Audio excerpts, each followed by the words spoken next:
안녕하십니까. 교육청 미래교육포럼 황영철입니다. 네, 그러니까 오늘이 11월 30일입니다. 오늘 교육부에서는 2017년 국가수준 학업성취도평가를 발표했습니다.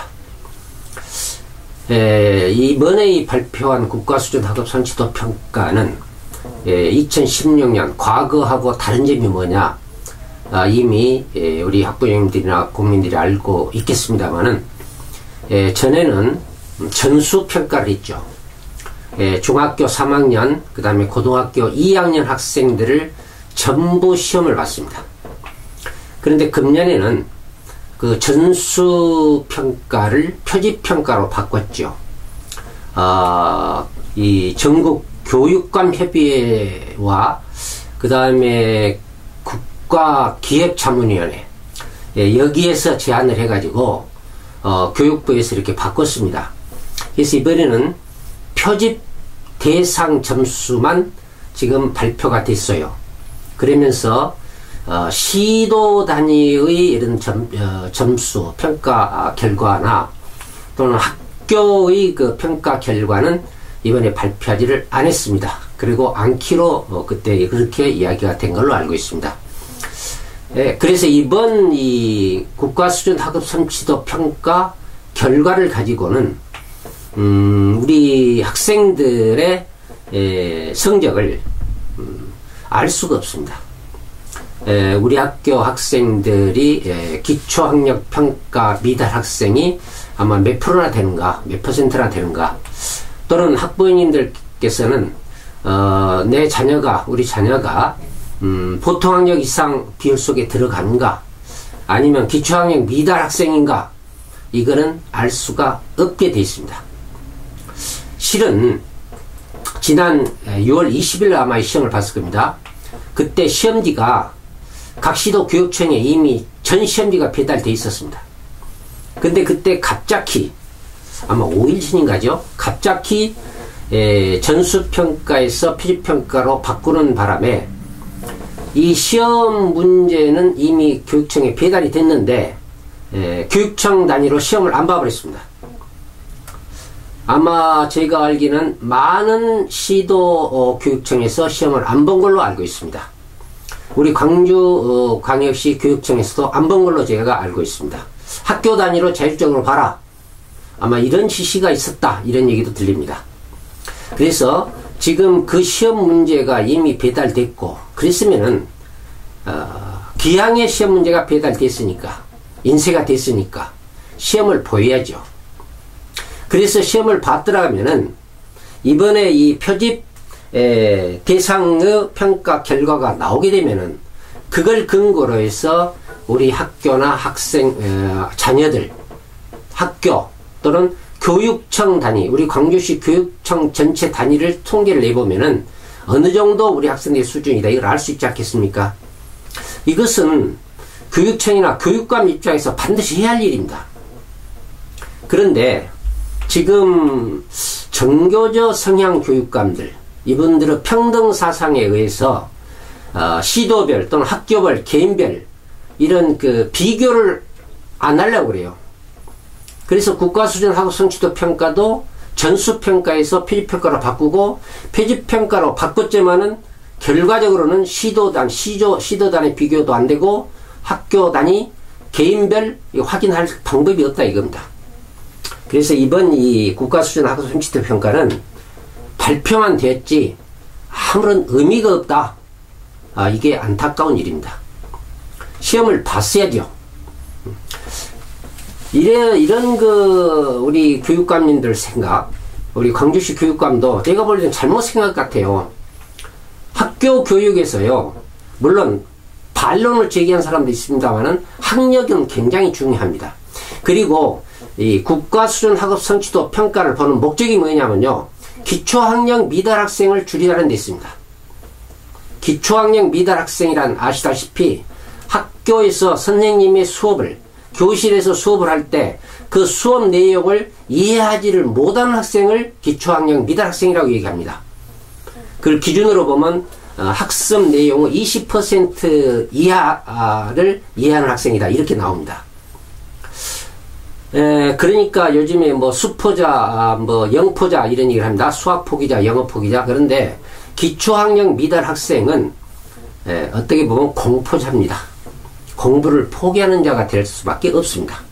이런 학생들을 구제하자는 이런 목적하에서 국가 수준 학업 성취도 평가를 보는데 이제 그 목적이 제대로 이렇게 달성될 수 없게 모든 제도가 평가 방법이나 평가 결과 발표가 이렇게 돼 있습니다. 이건 참 답답한 일입니다. 그래서 오늘 제가 이 시간에는 2017년 이 국가 수준 학업 성취도 평가 결과를 가지고 이제 비교할 것이 없어요. 왜냐? 이번에 학생들이 시험을 봤으면 비교가 되지요. 근데 학생들이 시험을 안 봤기 때문에 비교가 안 된다. 그러면 어쩔까? 그러면은 어쩔 수 없습니다. 2017년, 2016년 결과하고 비교할 수밖에 없습니다. 그렇지 않습니까?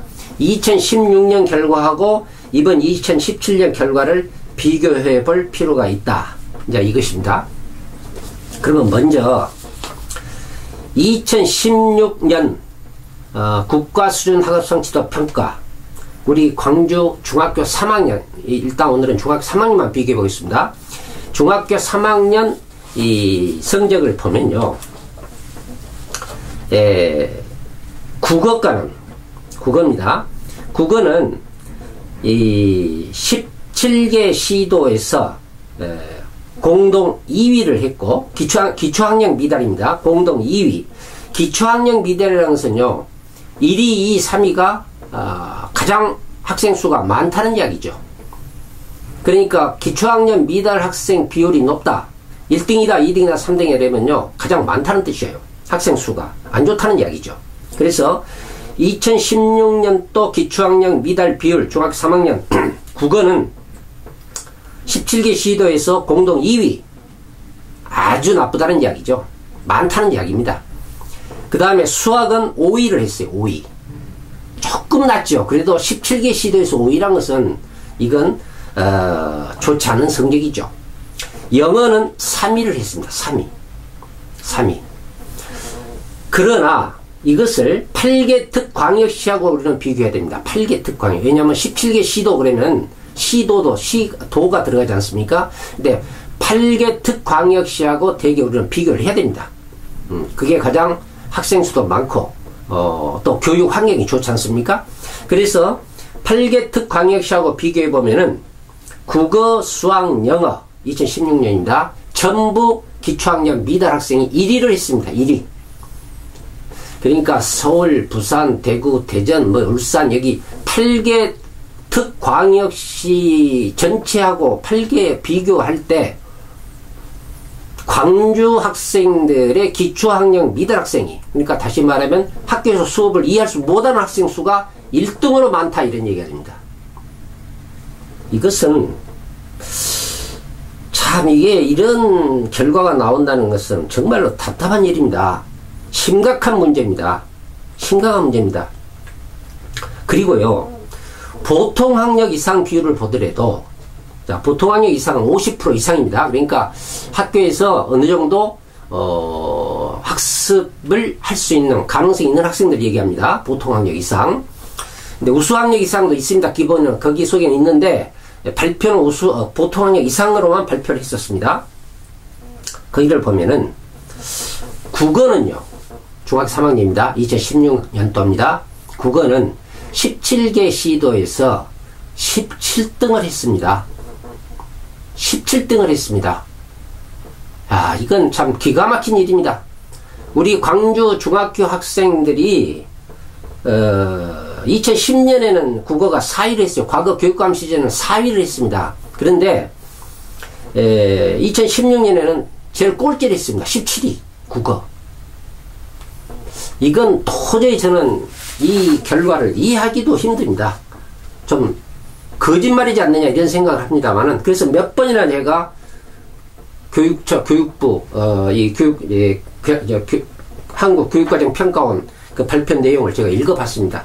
보아도 17위로 나와 있습니다. 그 다음에 수학은 7위로 나옵니다. 수학은 7위. 그러니까 17개 시도에서 7위. 그 다음에 영어는 12위. 영어는 12위. 네, 그러니까 수학은 7이니까 17개 시도 조금 낮죠. 평균 이상이라고 봐야겠죠, 이것은. 그런데 8개 특광역시를 보면은요, 8개 특광역시를 비교해보면은 국어는 8위. 무슨 말이냐. 아까 17개 시도에서 17위니까 국어는 8위가 틀림없죠. 꼴찌죠. 수학은 6입니다. 8개 특광역시를 비교할 때 수학은 6이에요. 우리보다 못하는 시도가, 특광역시가, 광역시가 있다. 특광역시가 있다. 이런 말입니다. 못하는 데가. 그 다음에 영어는 맨 끝에서 한 번째 높습니다. 8위. 아닙니다. 영어도 8입니다. 그러니까 국어도 8위, 영어도 8위. 8개 특광역시에서 제일 안 좋다 이것이죠. 성적이 제일 나쁘다는 겁니다. 그리고 수학만 6위. 6위도 이게 좋은 거 아니잖아요. 자, 그러면은 여기서 이제 이런 걸 한번 생각해 볼 필요가 있습니다. 뭐냐면은 2016년 하고 2017년도 이 학력을 한번 비교해 보자. 이겁니다. 한번 비교해 보자. 중학교 3학년 보통 학력 이상 비율이 2017년 이번에 오늘 발표한 겁니다. 내용을 보면은 국어가 비율을 말합니다. 85.2 이건 이제 퍼센티지니까 퍼센티지를 빼고 얘기하겠습니다. 국어가 85.2, 수학이 68.4, 영어가 73.4입니다. 이렇게 나왔습니다. 이거는 평균을 얘기합니다.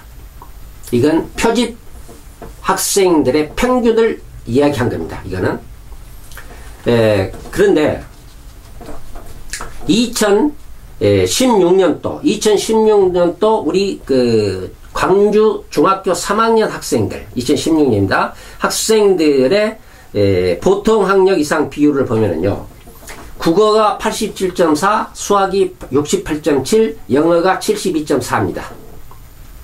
그러니까 우리 학생들의 2016년 비율하고 보통 이상 비율하고 금년도 이건 평균을 얘기합니다. 17개 시도 평균입니다. 평균을 비교해 볼 때 우리가 2016년에는 87.4예요. 그러면 금년 평균보다 조금 높습니다. 그러죠? 조금 높습니다. 이거는 17개 시도를 얘기합니다. 수학은 68.4가 금년 2017년 이 비율인데 우리는 68.7이에요. 0.3이 높습니다. 조금 높습니다. 영어는 73.4 금년이 작년은 우리를 얘기합니다. 이건 우리 평균이 아니라 우리를 얘기합니다. 강주 72.5예요. 그러니까 작년 우리 점수는 금년 평균보다 영어는 낮습니다. 이렇게 나와 있습니다. 이거는 참고로 할 뿐이지 왜냐 2017년은 평균이고 전국 평균이고 또 우리 광주 학생들은 그때 2016년 득점 비율을 말하기 때문에요. 총점 비율을 말하기 때문에 이렇게 얘기할 수밖에 없습니다. 그 다음에요. 기초학년 미달 학생을 보면요. 금년도 중학교 3학년은 국어가 2.5, 수학이 6.9, 영어가 3.1입니다. 이렇게 나옵니다. 그런데 이 기초학년 미달 비율 우리 광주 학생들 방금 말씀드린 것은 평균입니다. 전국 금년 평균. 작년도 2016학년도 우리 광주 학생 중학교 3학년의 기초학년 미달 비율은요. 국어가 2.9입니다. 2.9. 그러니까 금년 평균보다 높아요. 기초학년 미달 비율이 높다는 것은 안 좋다는 얘기죠. 그렇지 않겠습니까? 그 다음에 수학은 6.9인데 우리는 5.8이었어요. 그러니까 이것은 금년 평균보다 낮아요. 낮은 것은 좋다는 얘기입니다. 이것은. 그 다음에 영어는 금년 평균이 3.1이에요. 그런데 우리 광주는 얼마냐 5.3이었어요. 작년에 5.3%였습니다. 그러니까 우리 학생들의 영어가 작년 우리 학생들의 영어 이 비율이 기초학력 미달 비율이 금년 평균보다 많이 높지요. 그렇지 않습니까? 높다. 이 말은 무슨 말이냐? 영어 기초학력 미달 학생이 우리 광주는 많다는 얘기가 되죠. 그리고 국어가 많다는 얘기가 됩니다. 국어, 영어가 많다. 이것은 수능 결과도 보면 이렇게 나오대요. 이 국어하고 영어가 안 좋은 걸로 나옵니다. 우리 학생들이. 우리 광주 학생들이요. 그래서 지금 방금 제가 말씀드렸습니다만은 이 종합적으로 볼 때 우리 광주 중학교 3학년 학생들의 성적은 아주 안 좋습니다. 너무 안 좋습니다. 지금 아시다시피 매년 우리 학생들이, 중학교 학생들이 약 1000명 이상이 광주를 떠나고 있습니다. 진학 또는 전학이 되겠죠. 이렇게 해서 광주를 떠납니다. 왜 떠날까요? 이게 참 심각한 문제입니다. 고등학생은요, 이 국가수준 학성취평가는 조금 평균 정도, 17개 시도에서 평균 이상, 약간 높아요. 평균보다 17개 시도를 비교하면. 그리고 8개 특광역시를 비교하면 평균 이하입니다. 고등학생들도요. 그러나 중학생같이 이렇게 맨 하위는 아닙니다.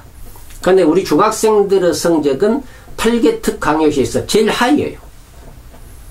하위 이 말입니다. 하위란 말은 아주 낮다, 밑에다 그런 이야기인데요. 밑에 그러면 8개 특광역시에서 7등, 8등, 6, 7, 8 이것도 하위라고 얘기하겠죠. 근데 맨 끝이다 그 말입니다. 8위. 네. 수학도 8위? 아닙니다. 국어 8위, 영어 8위. 야, 이거 보통 역상 비율이요? 이거 심각한 일입니다. 이런 그 성적 결과를 사실 우리 그 광주시 학부형님들 좀 아셔야 됩니다. 그런데 정말로 몰라요. 뭐도 모르고 계십니다. 우리가 가장 중요한 게 뭐냐, 참 일생을 살아가는데 저도 이렇게 살아봤습니다. 중요한 것은 뭡니까? 결론은 우리 자녀들 잘 되는 거 아닙니까? 우리 자녀들 학교 다녀서 공부 잘하고. 또 제가 이렇게 하면요, 이런 사람이 있습니다. 공부만 잘하면 뭐하냐, 뭐 사람이 돼야지. 맞는 얘기입니다. 교육의 본질적인 목적은 인간다운 인간을 이렇게 길러내는 것이 본질적인 목적입니다. 그러나 현실적인 목적은 그렇지 않습니까? 현실적인 목적은 공부 열심히 해서 자기가 원하는 좋은 대학에 합격하는 것 아닙니까? 그런데 이거에 대해서 반론을 제기하고, 뭐 수시 전형이 앞으로 뭐 대세다, 무엇이 어쩌다, 수능 좀 못 보면 어쩌냐, 국가 수준 학업 성취도 좀 떨어지면 어쩌냐, 이런 그 이야기를 하신 분이 계신데요. 그건 하나의 변명에 불과합니다. 그렇지 않습니까? 우리 애들이요, 기왕에 학교에 다니려면은 국가 수준 학업 성취도 평가도 잘 봐야 됩니다. 내신 성적 중요합니다. 수능 중요합니다. 또 거기다 플러스 비교과 활동도 중요합니다. 그러죠? 그러지 수능이라든지 지적평가, 이건 그건 중요하지 않다. 공부 좀 잘하면 뭐하냐. 이런 그 얘기를 하시는 분들은 한 번쯤 우리가 생각해 봐야 됩니다. 지금 중학교 3학년 국가수준 학업 성취도 평가의 결과에 대해 제가 말씀드렸습니다. 이렇게 성적이 낮아진 원인은 무엇일까요? 이걸 누가 책임을 져야 될까요? 누가? 저는 그렇습니다. 이 책임은 교육감이 져야 된다고 생각합니다. 교육감이 우리 광주 교육을 끌고 가는 교육의 수장입니다. 이 교육감이 져야 돼, 이 책임을. 지금 교육감이 2010년 6월인가 당선돼 가지고요. 11, 12, 13, 14, 17년까지 지금 한 7년 계속해서 이렇게 학생 교육을 해왔는데요. 계속 학력이 떨어지고 있습니다. 다른 교육 활동에 대해서도 얘기할 것이 있습니다만 오늘은 학력에 대해서만 얘기할 때 계속 학력이 떨어져서 2017년도 금년이 수능 성적도 가장 나쁩니다. 가장 나쁩니다. 그리고 국가수준 학업 성취도 평가는 가장 낮단 말은 못합니다. 왜냐? 이것은 표지평가를 해가지고 발표를 하지 않았고 우리 학생들이 주어진 교육부에서 전달된 시험지가 왔는데 그걸 가지고 시험을 안 봤기 때문에 그렇지 않습니까? 그래서 비교가 안 됩니다. 참 답답한 일입니다. 이렇게 우리 학생들을 이렇게 교육해 나간다 하면은 앞으로 어떻게 되겠습니까? 이제 이게 정말로 이게 큰 문제입니다. 큰 문제입니다. 그래서 이런 점은 우리 학부형들이나 우리 시민들이 꼭 알아주시고, 앞으로 우리 학생들의 학력을 어떻게 하면 올릴 수 있을 것인가, 누가 책임을 지고 누가 앞장서서 이 학력을 올리는데 이렇게 관심을 많이 가질 것인가, 이 점에 대해서는 조금 모두 다 관심을 좀 깊이 가져야 될 것이다, 이런 말씀을 드리면서 오늘 마치겠습니다. 시청해주셔서 감사합니다.